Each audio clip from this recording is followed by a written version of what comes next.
हम कोई आंकड़ों से बाहर नहीं कर रहे हैं। बहन जी के बगैर इंडिया गठबंधन इनकम्प्लीट है।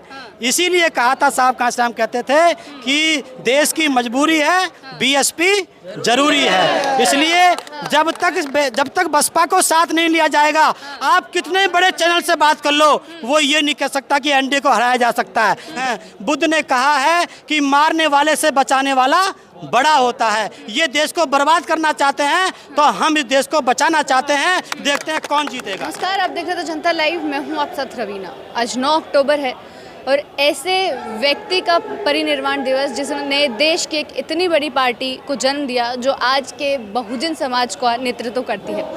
हर एक बहुजन समाज के व्यक्ति में इतना जज्बा भरा कि वो लोग अपने हक अधिकारों के लिए लड़ सकते हैं। एक चीज़ की शुरुआत की जो आज भी भारत देश में आगे बढ़ रही है।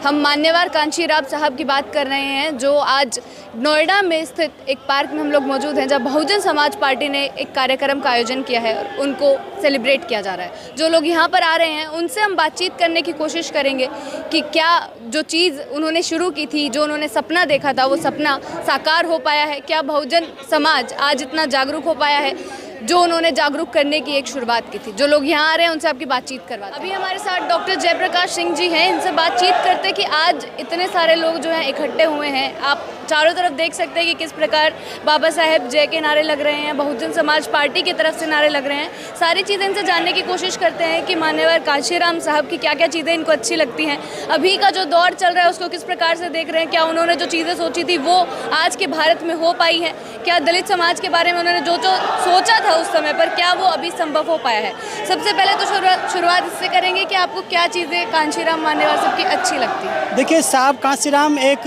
यूनिक पर्सनैलिटी थे। असंभव काम को संभव बनाने वाले व्यक्ति थे। साहब कांशीराम जी के जब हम बातों को सुनते हैं और जो अभी मैं आज सुबह सुन रहा था तो कबीर साहब की एक बात याद आई कि कबीरा जब हम जन्मे हम जग हंसे हम रोए, ऐसी करनी कर चले हम हंसे जग रोए। ये कर्म बहुत बड़ी चीज़ होती है किसी व्यक्ति की। ये परिनिर्वाण दिवस जो हम सेलिब्रेट कर रहे हैं, इसको सेलिब्रेट कर रहे हैं, ये दुख का दिन नहीं है। आज के दिन साहब कांशीराम के द्वारा किए गए सारे कार्य असंभव हुए थे। अगर देखा जाए तो 9 अक्टूबर 2006 को साहब कांशीराम ने जन्म लिया था। 15 मार्च 1934 को साहब कांशीराम ने जन्म नहीं लिया था। ये 9 अक्टूबर 2006 को जन्म लिया था, जिस दिन उनके द्वारा पूरी ज़िंदगी में किए गए कार्य असंभव हुए। उस दिन से वो खड़े हुए, पैदा हुए और मुझको ऐसा लगता है कि महापुरुष का दिन, बड़ा जो दिन होता है वो परिनिर्वाण दिवस होता है। वहाँ से उसके कार्य खड़े होते हैं और जैसे जैसे दिन बीतते चले जाते हैं उसके कर्मों के हिसाब से उसका कद बहुत ऊपर चलता जाता है। तो जो उन्होंने उस समय पर सपना देखा था दलित समाज को इकट्ठा करने का, क्या लग रहा है वो सपना कहाँ तक पहुँच पाया? 100% ये साहब कांशीराम जी का जो ये चिंगारी जो उन्होंने बहुजन समाज में लगाई थी, आज देख सकते हैं जाट समाज हो, गुर्जर समाज हो, यादव समाज हो, ओबीसी समाज की जो मार्शल कौम है, जो कभी बाबा साहब के नाम से सहमत नहीं थे, आज वो बाबा साहब की फ़ोटो लगाते हैं, जो भी प्रोग्राम करते हैं, आज वो संविधान को साथ लेकर के चलते हैं। उनको भी पता है कि कहीं ना कहीं अगर संविधान इस देश से चला गया तो कहीं ना कहीं उनके लोकतंत्र खत्म होने के साथ साथ उनके समाज के अधिकार भी खत्म हो जाएंगे। तो इसमें जो सबसे बड़ा योगदान था कि ओबीसी समाज, एससी समाज अगर बाबा साहब को संविधान की बात कर रहा है तो that is only due to मान्यवर साहब कांशीराम। जो बहुजन समाज पार्टी है, काफ़ी सारी चीज़ें उसमें अभी चल रही हैं और सर 2024 भी नज़दीक है, इलेक्शन भी आने वाला है, तो चर्चा तेज़ है कि 2024 में क्या होने वाला है, 2023 के इलेक्शन में जो इतने राज्यों में क्या होने वाला है, आपको क्या लग रहा है? देखिए, अगर हम 2024 की बात करें तो सबसे पहले बहन जी ने कहा है, बहन जी की जो इंटेंशन है वो साफ दिखती है। उनकी कहना यह है कि मुझको आप अपने साथ जोड़ने से पहले आप सबसे पहले अपने इंडिया गठबंधन में एकता बनाइए। आपने पहली बात तो अभी तक ये कोई प्रूफ नहीं निकल के आया कि इंडिया गठबंधन ने एक बार भी बहन जी को इनवाइट किया हो। बहन जी को इनवाइट किए बगैर आप इंडिया गठबंधन एनडीए गठबंधन को हरा ही नहीं सकता है, क्योंकि यहाँ पर 22% एससी समाज है, 18% यहाँ पे मुस्लिम समाज है, 40% वोट इकट्ठा होता है तो 20% इंडिया गठबंधन के पास बचता है, 20% और 40% एनडीए के पास है। तो 40% एनडीए वाले को 20% वाला इंडिया कैसे हरा सकता है? जब तक बहन जी को एससी समाज से मुस्लिम समाज को साथ नहीं लिया जाएगा तब तक ये जीत नामुमकिन है, एनडीए को हराना नामुमकिन है, ये समाज के साथ धोखा है। दूसरी बात बहन जी ने कही है, आप एकता बनाइए इंडिया गठबंधन के अंदर। वहाँ पे अखिलेश यादव वहाँ पे अलग चुनाव लड़ रहे हैं, वहाँ पे केजरीवाल अलग चुनाव लड़ रहे हैं। ये क्या है? ये समाज के साथ अभी धोखा है, अभी डिसाइड नहीं हो पाया है। और बहन जी एक मैं बात और कहना चाहता हूँ, समाज को कहना चाहता हूँ, आप लोगों के चैनल के माध्यम से किसी भी नेता का, बहन जी तो बहुत बड़ी चीज़ है, किसी भी छोटे से छोटे नेता का कोई भी स्टेटमेंट लास्ट नहीं होता।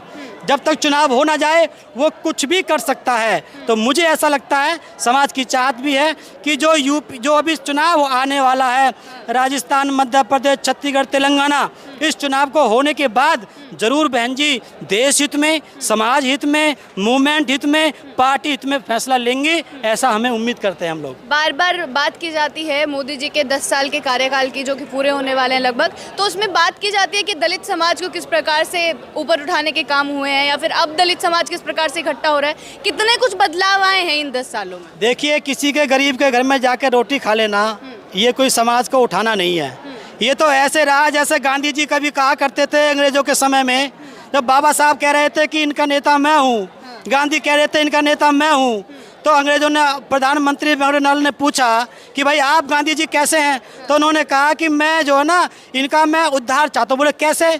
बाबा साहब ने कहा कि ये लोग तो मेरे समाज को अपने कुएं पर चढ़ के पानी नहीं पीने देते, तो गांधी जी ने कहा कि मैं इनके कुएं अलग खुदवा दूंगा। बाबा साहब ने कहा हमारा उद्देश्य पानी पीना नहीं है, जो हम तुम्हारे कुएं अलग खुदवाने की बात कर रहे हो, हमारा उद्देश्य मान सम्मान स्वाभिमान की लड़ाई है, जिस पे और समाज के लोग पानी पिए उसी पे हमारे समाज का व्यक्ति भी पानी पीना चाहिए, ये हमारी लड़ाई है। तो ये धोखेबाजी की बात है। हमने उसके घर में जाके खाना खा लिया, 5 किलो राशन बांट दिया, इस पे क्या है? आप तो समाज को डिपेंडेंट बना रहे हैं ना, आपने इंडिपेंडेंट तो नहीं बनाया ना।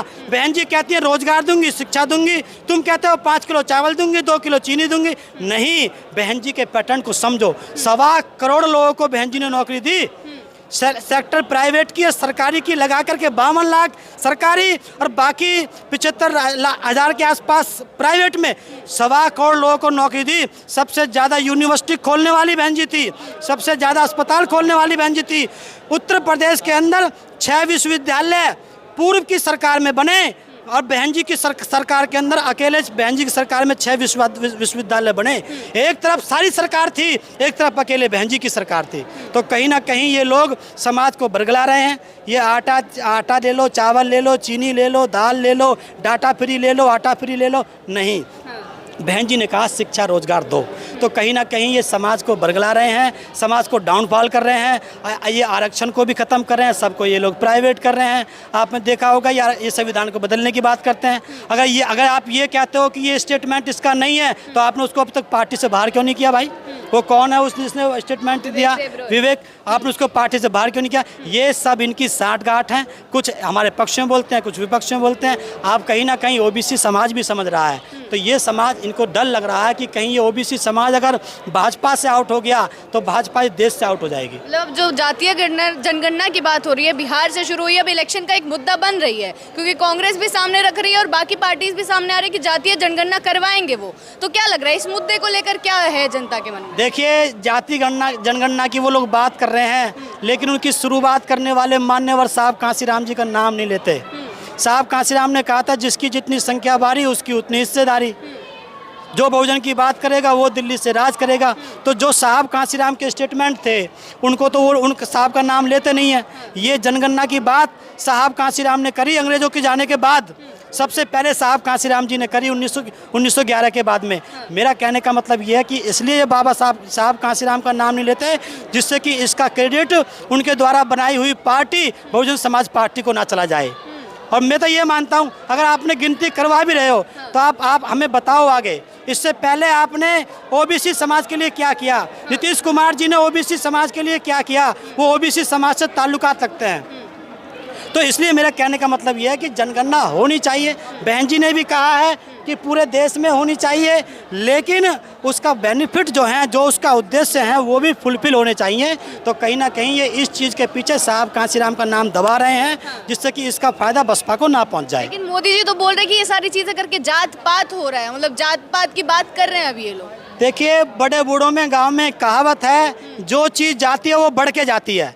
साहब कांसीराम ने कहा कि मैं जातिवाद को ख़त्म करना चाहता हूं, लेकिन जब तक तुम जातिवाद का प्रयोग नहीं करोगे, जाति का तुम प्रयोग करना नहीं सीख पाओगे, जब तक तुम जाति बनाने वाले लोगों के हिसाब से उनको नुकसान नहीं होगा, इसका तुमको इसका यूज़ करना नहीं आएगा, उनको नुकसान नहीं होगा, तब तक वो जाति को ख़त्म करने की बात नहीं करेंगे। तो ये जो चीज़ जाति है वो बढ़ के जाती है। तो मुझे उम्मीद है कि जब तक हम जाति का प्रयोग करना नहीं सीखेंगे, जब तक वो जाति को समाप्त करने की बात नहीं करेंगे। तो जो क्या कांशीराम साहब ने जो रास्ता दिखाया था, जो एक पथ शुरू किया था, क्या हम लोग वहाँ पहुँच पाए हैं अभी? 100% हम वहाँ जा रहे हैं। ओबीसी समाज हमारा साथ दे रहा है। मैं ये कह रहा हूँ, बेशक वो अलग पार्टी बना रहे हैं, वो अलग संगठन बना रहे हैं, लेकिन उनकी विचारधारा से तो आउट हैं। उनकी विचारधारा से आउट होना ही साहब कांसीराम के रास्ते पे चलना है, वही हमारी सफलता है। इसलिए मेरा ऐसा मानना है कि साहब कांसीराम का लगाया हुआ पौधा अंकुरित हो रहा है, इसका फल आना शुरू हो गया है, और एक दिन ये जो हमको रिजल्ट भी देगा। और हमने उत्तर प्रदेश में 4 बार सरकार बनाई है, एक दिन हम देश की जो कुर्सी है, दिल्ली की कुर्सी है, उस पर भी मानवतावादी सोच रखने वाला व्यक्ति इस देश का प्रधानमंत्री बनेगा। हमको इस बात की उम्मीद है, यानी कि बहुजन समाज पार्टी का प्रधानमंत्री इस देश में बनना तय है। 2024 की बात कर रहे हैं सीधे? हम 2024 की बात कर रहे हैं। हम कोई आंकड़ों से बाहर नहीं कर रहे हैं। बहन जी के बगैर इंडिया गठबंधन इनकम्प्लीट है। इसीलिए कहा था साहब कांसीराम, कहते थे कि देश की मजबूरी है, बीएसपी जरूरी है। इसलिए जब तक बसपा को साथ नहीं लिया जाएगा, आप कितने बड़े चैनल से बात कर लो, वो ये नहीं कह सकता कि एनडीए को हराया जा सकता है। बहन जी के अंदर जाते ही देखिए, जब उनको पता है कि बहन जी को इंडिया में लेने से भाजपा हार रही है, अब बाहर रखने से भाजपा जीत रही है, और अगर तुम उसके बावजूद भी बहन जी को बाहर रखते हो तो भाजपा को जिताने वाले ये गठबंधन के, इंडिया गठबंधन के लोग होंगे, ना कि बहन मायावती होंगी। सभी सहमत है इस चीज से कि 2024 बहुजन समाज पार्टी मतलब 2024 में बदलाव देख रहे हैं आप लोग? 100% होगा, हमें उम्मीद है। हम आशावादी लोग हैं।